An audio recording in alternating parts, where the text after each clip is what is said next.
Hello again, everybody. This is Mr. Everything coming at you with another one of my ship spotlights. I know it's been a long time since I've had a ship spotlight, but I felt like these were some unique ships that I needed to spotlight. So the first one we'll be doing today is the Khartu All. That is the Xi'an Scout Explorer. And the Xi'an Aopoa Corporation manufactures an export model of the Queer Khartu, which is what we call the Khartu All, for sale to human civilians as a dedicated scout explorer. The export model features the same Xi'an maneuvering rig, but control surfaces modified for human use and a more limited armament. So yeah, the Xi'ans didn't want to export a fully armed uh, Scout Explorer. So now what you're seeing here is the body of the Aopoa Khartu All. You'll see a lot of triangular aspects. I mean, they use a lot of triangle features and symbology on the body and the hull and the frame. And there's the engine with its cowling.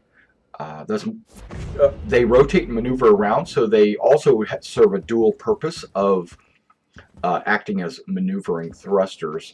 Even though the Khartu All does have 8 or possibly 8 TR2 maneuvering thrusters. It currently has 4 TR3 primary thrusters, and it has a crew of 1. They did have the concept of the crew of 2, where they sat like one on top of the other or side by side. They did away with that. They figured a Scout Explorer only needed to have 1 seat, a lot like a fighter. And there is no cargo space at all in the Khartu. And what it is it's like a fighter, really, technically. It's like the lightest ship you could get from the Xi'ans. Now you notice it's very angular, very razor blade looking. What that's supposed to do is when it is fully opened, it would look like possibly a lotus flower. Or it could also, you could think of it as looking like an insect, because it has very much quite a bit of insect looking features. Now this front nose that pokes out like that, that will eventually become the bottom. Okay, first of all, let's check out the way the steps actually are anti-grav steps, and they float in the air.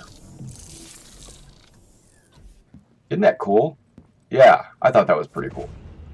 Okay, when you get in, sit down, and the doors rotate and close on the side. I thought that had a very creepy, insecty sound. But I was disappointed, and I will have to say that I was disappointed in the HUD. Now, I understand this might be a HUD that was only slapped on to simulate so you can fly it. And look at those little hand-cold like balls, like track balls. They have that little electronic fuzz in them. I think that's really cool. I do like that. I like that a lot. But I don't like the fact that it looks like it's a Hornet HUD that was just slapped on, because first of all, each manufacturer is supposed to have their own HUD, and this happened with the Vandul HUD, is that when you turn it on, the Vandul HUD appears, and then after a few seconds, the human HUD takes over. Now, I can understand that, because that was kind of like a captured ship, where this is actually manufactured deliberately for humans. So I can understand why it wouldn't do that, but it should be the Aopoa HUD. It should be like very proprietary, and it just doesn't look like it to me. Okay, now when you get up at a high enough altitude, it switches to the vertical. That's cool, right? Then your cockpit and everything rotates so that you can see forward. It rolls on the ball, right? And then that's if you get too low, it goes into landing configuration, folds the wings back and everything. That's cool. And then when you go high enough, it rotates it forward. That's cool. I like that. I like that a lot. All right, now on the remember the guns, right? It has two guns above the cockpit. And there's only two, so you know it's not the best fighter out there. Okay, now when we jump to I'm going to fly around a little bit, but when we go to the jump, I want you to notice that it's not the traditional jump you see with all the other ships. This one has a unique jump look, which might mean that the Xians are going to a different type of hyperspace. So if that's the case, then maybe you can get that kind of a jump drive in your ship. All right, I love the way when you throttle up, the left hand, the throttle hand kind of moves forward and backwards to adjust for the throttle. That's good. It does that on the all the other ships too, but it was just the way it moved on there. It looked pretty cool. Okay, so we're just going to fly around, maneuver. I'm going to show inside and outside views of the ship, and then we're going to go ahead and enter that warp space. So just enjoy the show here.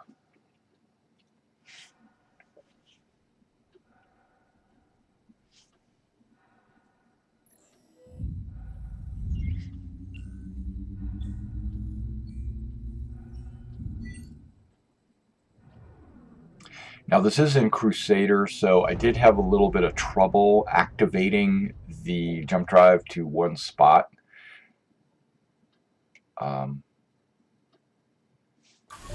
I go ahead and make a couple of attempts, and then I switch to a different spot.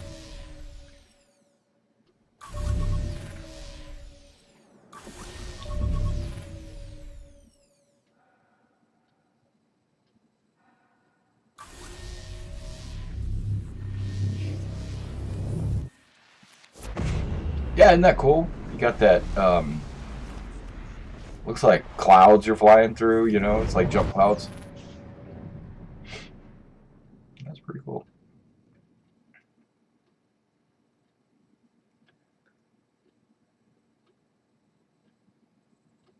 Now, what are the purposes of the four engines moving around like that? Now, I definitely understand that. That's for vector thrust, so you can get good maneuvering, adjusting your turn and different flight angles and stuff like that. So I definitely understand the four maneuvering thrusters right there. But what is the purpose of the top and the bottom portion of the ship? If I was to venture a guess, I would say it's to adjust the center of mass, the center of balance on the ship, to allow the thrusters where they're at to maneuver you more accurately. Because if you're going to put a body and a gun and sensor suite in the bottom portion, you got to have something on the top to counteract the balance. So that's what I'm suspecting it's there for. Also, it looks cool, and the rule of cool definitely outweighs everything.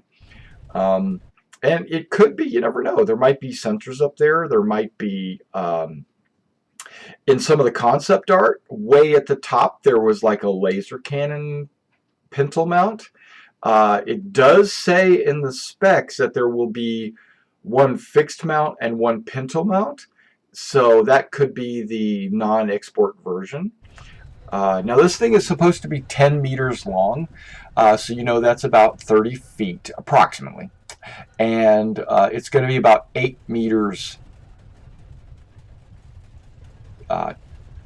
thick, and then about 24 wide, and then 24 meters tall. So at what point is that? Like when it's flying or when it's landed? Because it definitely has two different configurations. It has no cargo capacity. Max crew is 1. Power plant size is 4. 4 TR3 thrusters, 8 TR2 thrusters. Max shield is 4, but it doesn't give manufacturers on any of those currently right now on the website. It does have a fixed mount and one gimbal mount, and that's pretty much all the information we have right now on it.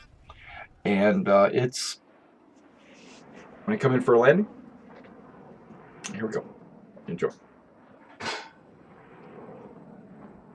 Oh, one more stat. It does have a mass of 15,000 kilograms. 15,307.50 actually, but it's like, say 15,000 kilograms. That's over 30, 33, 30, what is the math on that? 33,000 pounds, something like that. But remember, all the stats that I quoted you and I'm reading off from the website are all tentative, in the work. They're still working on it. Things might change. Center of balance might change. How powerful the thrusters are. One thing I did notice, though, that the thrusters on this thing are very, very small, right? Compared to, like, let's say a Hornet or something like that. But they still put out the same thrust that a Hornet does.